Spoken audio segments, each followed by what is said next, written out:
All right, we have another video analysis here from my man Daniel Garcia. We're going to compare him to his boy Spencer Strider. Let's see what we got. Got Daniel up top.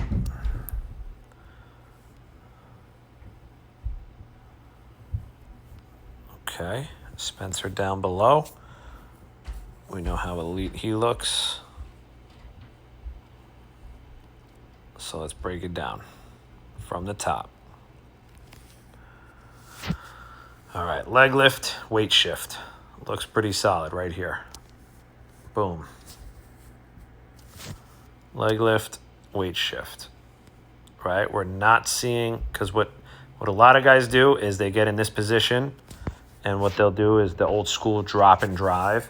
They'll squat down and then try to push forward. You may have seen somebody like Tom Seaver back in the day. Oh, he drops and drives. If you really do a breakdown on Tom Seaver, he does lead with his hip really well. But this was a flawed mechanical cue that was taught for the longest time. It probably is still being taught in some spaces. Unfortunately, I know I was taught this as a kid, and it's very, very bad because it's not optimal. You're not leading with your hip. But what we're seeing with Daniel is he is leading with his hip. So what I want you to look at here is as you get a little bit of flexion in that leg going down, at the same rate, his hip is going forward. Right? If you take a look down below at Spencer, similar deal. He gets to his peak leg lift, and then you see he starts to go forward and down at the same rate, leading with his hip. Right? So far, pretty similar in that sense, right? Daniel's got good timing up top, where as he's riding that hip down, he's reaching that arm down to the pocket. Okay, boom, right there. Eyes on his target, that's good. Hip going forward, back leg loaded, front leg closed. Okay, glove side looking pretty solid. We'll see how he finishes out with that. If you go below at Spencer, you'll see he gets right here. Similar type position, right, where his front leg is closed still. Right, his glove's a little lower. That's sometimes just preference. It's not going to really make a huge difference. Back leg is loaded, right? Hand is down by the pocket, eyes on target. Elbow getting ready to lead to the target, right? So right here looks pretty good. We take Spencer out a little bit more.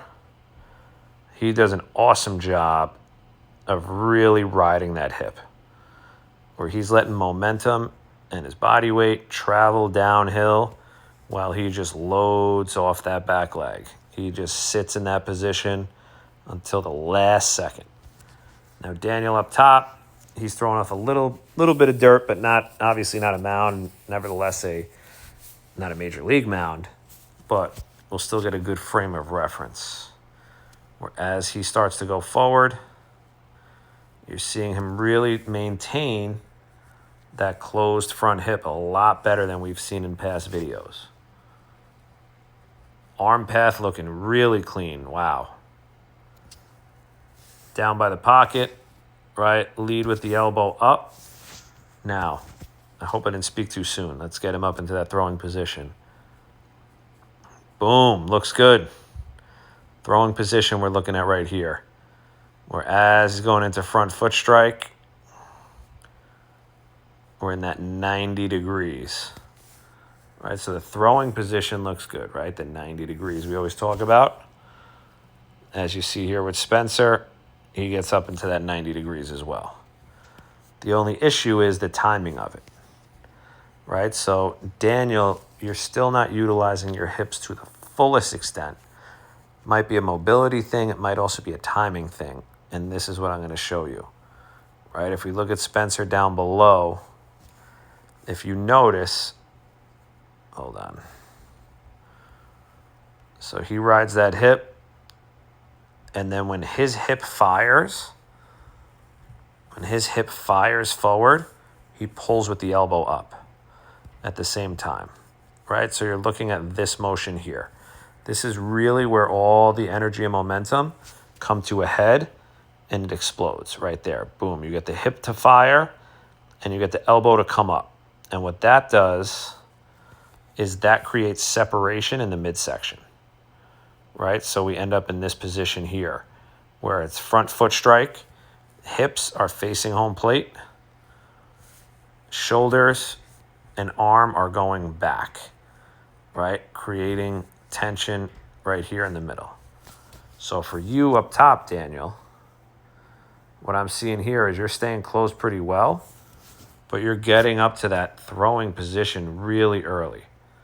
So now you're in a position here where you're in your throwing position, right? You're getting up to that 90-degree angle, but your foot is still in the air and your back leg is still loaded, right? So you need to really sit in that back leg as long as possible and explode. So what I want you to do is to be, and I know this happens super fast, so it's not that simple, but just to give you context, what I want is when you're in this position here, I want you to fire your hips forward. Right? You're here right before you open up. So right there, you should be firing your hips forward and your arm should be down in this position until you fire, and then you get up to that position. Right? So look down below at Spencer. He's in this position here, right? His arm is down below. He's riding that hip forward, right? Once he fires that hip, he pulls with that elbow up to get into that throwing position of 90 degrees. I hope that makes sense, right? You're doing a lot better staying closed. We just have to stay closed longer and make sure that when we open, it's because our back leg is firing. Because what I'm seeing here is as you land, your hips are firing at the same time, and your upper body is launching forward, right? So when we get you into front foot strike, which is right here, you're already throwing the baseball. I know it's a towel, but you get what I mean. So you get in front foot strike, and you're already out here throwing the baseball. Whereas Spencer, look down below, when he hits front foot strike, he's just getting up to that throwing position. So you could see the difference here in just timing of front foot strike. So Daniel hits front foot strike, boom. Once his foot is completely flat, which is right here, he's already throwing the baseball. Whereas Spencer is all the way back here. Daniel's up here. So what's happening there is you're not utilizing your torque and your core enough. You have to be able to delay that position here. So if you look, again, down below at Spencer, after he lands, now the fun begins because he stabilizes that front leg. All that energy that he produced going down the mound, he slams on the brakes, and now it has to come back up the body.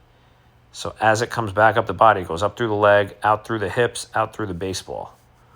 Right? So you'll see up here, and then you'll see the launch of the trunk, and then everything out through the baseball, and he's completely stable. All that energy coming through. Boom. Whereas Daniel up top, we're seeing him ride the hip. Everything looks good, and then it's kind of just a reach with that front leg. Arm is super early. And then you're landing, and your hips and shoulders are pretty much moving at the same rate. You see that? Where your hips rotate the same way your shoulders rotate. Whereas Spencer down below, we're seeing right here, he gets a little counter rotation, which can be dangerous to implement because then you get too rotational, but he's obviously a pro at it. You see some counter rotation there. And then right here, right, we see the hips are here, shoulders are here. Right? As he goes forward, now